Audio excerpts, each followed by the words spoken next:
So, welcome to the therapy session. Today is yet another day where Man United are going to take us through the roller coaster. And let's see. Sorry, I'm a bit late in doing the preview, but I'll be sat down pretty soon. So do apologize for the background noise and me preparing brunch. And so we have the lineup is out. It's Man United away at Crystal Palace. Away to Crystal Palace. And we had a pretty good running. Not good, sorry. I would say easy running after the last international break. But what did we do with it? Nothing good. And two of the games that I had earmarked was away to Villa and away to Crystal Palace. Those were the two challenges that I had that I thought would be challenges for Man United to banana skins.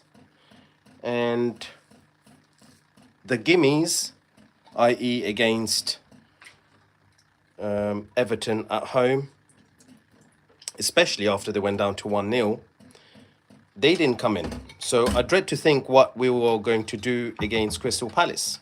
Fair to say I'm not going into the game with a lot of hope and a lot of expectations. But let's see. The lineups come out, and even after losing against Everton at home, so dismal, such a dismal display, such a terrible performance by the entire team, we start with 9 of those players in the starting lineup. Mount comes in as expected. He needed to come in, so I'm not surprised there. But I was going to do a hot chocolate, but I don't have time, so I'm going to put it back.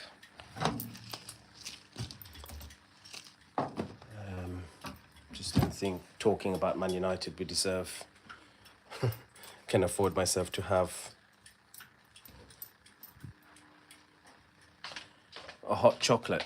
But anyway, I'll go back into the lounge. We'll stick on the football and pray. So fair to say, guys, sorry, I'm being a little bit all over the place, but fair to say that I'm not going into this game with a lot of confidence. I'm not going into this game with a lot of expectation, and especially with this lineup, I don't want to be ultra negative, because here's the thing. There's every chance. And in fact, guys, what are we on about? It's Crystal Palace away. It's a banana skin. Yes, Crystal Palace are up in terms of confidence, in terms of points, etc. But it's Crystal Palace. With all due respect to them, there's no Man United team that goes into a game against Crystal Palace expecting anything less than 3 points. Facts. Right? And this is not being me being arrogant. This is not me dismissing them. I think we're in trouble. Especially considering our away record. Crystal Palace have got a good record against Man United. They've won 3 out of 4 games against United at Old Trafford. So absolutely, I'm not taking this for granted. If I'm a betting man and you put a gun to my head, who's going to win? I have to still say Man United. But as a United fan and talking to fellow Man United supporters, hopefully on this channel,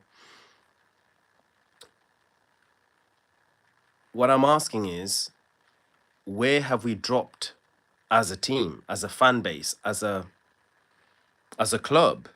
Because we've just lost in probably one of the worst games I've seen in Man United history, going down to 10 men against Everton, a struggling Everton team. But by the way, did you guys see Everton yesterday? Everton lost 4-1 away to Newcastle, Newcastle, who don't travel well, who they don't get out of tune side very well, and that same Newcastle team put 4 against Man United. Yet we could against Everton, sorry, and yet we, Man United, struggled to score 1. Right, so yeah, issues all around. Now, I've worn the GOAT, Ronaldo's t-shirt. That's just a little bit of reminiscing, and I'm hoping that it brings the luck that we need to this United team, because we don't look like scoring. We've not really looked like scoring. I know we've done well as an attack, particularly with Mbeumo. Cunha's not on. I'm happy Mount is on, but Mount will do the running. But if Mbeumo doesn't score, I don't know who gets the goals. Xerxes is not really a prolific goal scorer. Can get you a goal, not a goal scorer per se. Mount, the same. Again, workhorse. Hi, everyone. I can see the messages start coming in. Hi, yo. Hi. Hi, Alex. Hi, Kitty Zone. Beeves. Harper. Thank you. But where are the goals in this side, guys?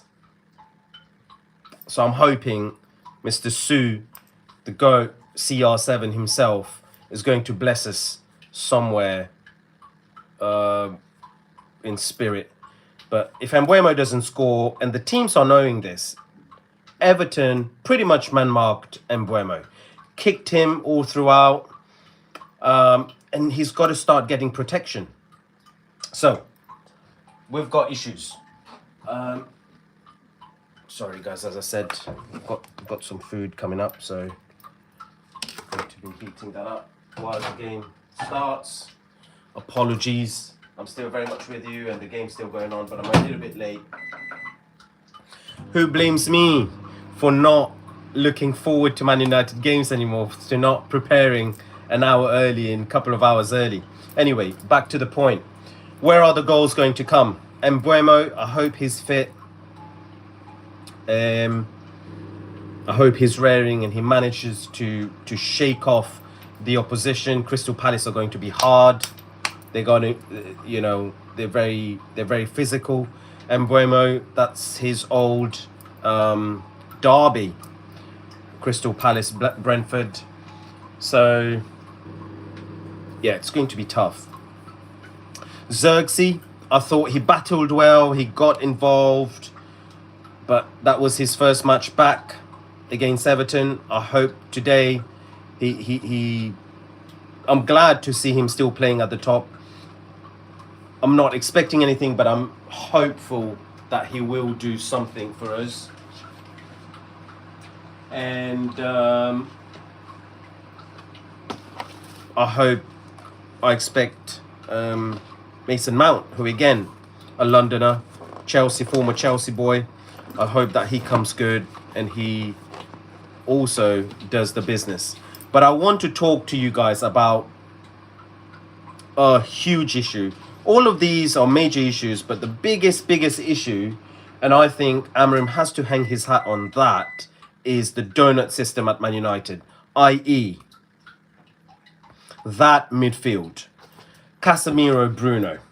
First of all, how do they get another game back-to-back less than a week away? We played on Monday and they were dismal. And 6 days later, today, Sunday, they're back playing together again. Crazy. Let's look at the YouTube. Benjamin, thank you. Thank you, everyone. Really appreciate the support. Genuinely really appreciate the support, especially on a day like this. That's why I started it with therapy session, because I can't go out of home and talk to Man United. We've got to bow down in front of every other supporter in the country. Liverpool fans are complaining. Spurs fans are complaining. For you guys who saw Spurs yesterday with Vicario, their keeper. Harper Blue, thank you very much. I'm not sure about being a top YouTuber, but I'm here to serve you guys, to talk to you guys, to engage with you guys, hopefully, technology permitting. But I was saying yesterday, Vicario and Spurs did the absolute dirty on their fans. But can we as Man United sit and take the piss? No, we can't. Because we've got Amorim. We've got Bruno. This Bruno who, going into the season with the offers that we had rejected, etc., we thought, big season for him. Big season for him to prove his loyalty to his manager, his fellow countrymen, who's hung his hat on him. But Bruno's just been absolutely atrocious. Started terribly, had a couple of games in between where he was decent, then he's gone back to being shit again. And Casemiro, I'm hoping that was a one-off game because I actually like Casemiro all the way until Everton. But I don't think I've seen a worse performance in a red shirt from anyone worse than Casemiro last week. So we've got issues. The match is underway. I'm going to take you guys with me. I'm going to take some food. Wagamamas, guys. Don't know if I can bend it over too much to show, but Wagamamas. I've got my blueberries. And I might have a couple of other snacks. Hopefully they're all healthy enough for me to be putting this on to YouTube. Alrighty. So I'll take you back to the match. I'm mostly in hope, but where do I stand with Amorim? Now, I've not made it a secret. I'm not about in and out and sacking. Just like if we're going to be in or out, first of all, it has to be Bruno out. First of all, it's got to be Diego Dalot out. I've not even started on that guy. How does he slide? How does he come back straight into the team? How does Diego Dalot come back straight into the team? He has to have something personal with Amorim. It's got to be personal. It's got all the chances of it being personal. They're both Portuguese, but it's got to be. Bruno Fernandes playing is bad enough, but he's the captain, so we can argue. Well, every manager's going to trust the captain, going to hang his hat on the captain. But Diego Dalot, Dorgu was terrible last week. So was Mazraoui. But can we genuinely say we lost against 10-man Everton only because of our wing-backs? If that's the case, then it has to go back to Amorim again, because he's put all his faith on the system where the only two wide man that we have are the wing-backs. So where am I with respects to Amorim? I'm not going to say out. I'm not going to start talking about his job because that's not really fair. We're in the middle of the season. But however, I will say this. If they do get rid of him, I'm not going to shout and say it's a terrible decision. That's where I'm at.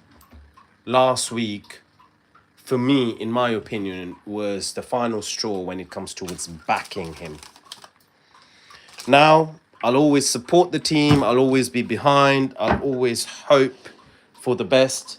And likewise, like today, I hope Man United end up winning. But my trust in Amorim is not quite there anymore. While, yes, the team do have a better way of playing, he has earned that from United fans. We do have a system of play. We do look better. Aesthetically, we're way better. But at what price? At what price? We've got the second worst defense in the Premier League. The second. That's shocking. Right? A team like Man United, with the players that we have, we've got the second worst defense in the Premier League. Playing 5 at the back, you know. So we play 5 at the back to solder the defense. And we've got the second worst defensive record in the Premier League. It's crazy. Crazy stats. Even last week against Everton, we're 10 men. They've barely attacked us. They've barely caused us any problems. And we still end up conceding against them. That's shocking. So there's questions to be asked. Those are the questions. We need to have answers from Amorim. I think journalists need to do a better job. That's not a United problem, but I think overall journalists need to do a better job. I would love to be able to ask Amorim certain questions, not in a rude way, but absolutely, because he's a gentleman and he's a scholar and he speaks well. But we do need some answers. Anyway, I've got my food here. The match is on and I've got someone by the door. So this is me on the preview that's actually gone into the match. And I shall see you all hopefully at halftime, or hopefully for some good news, should we say. So until very shortly, take care, and I'll catch you all in a short while. Bye-bye.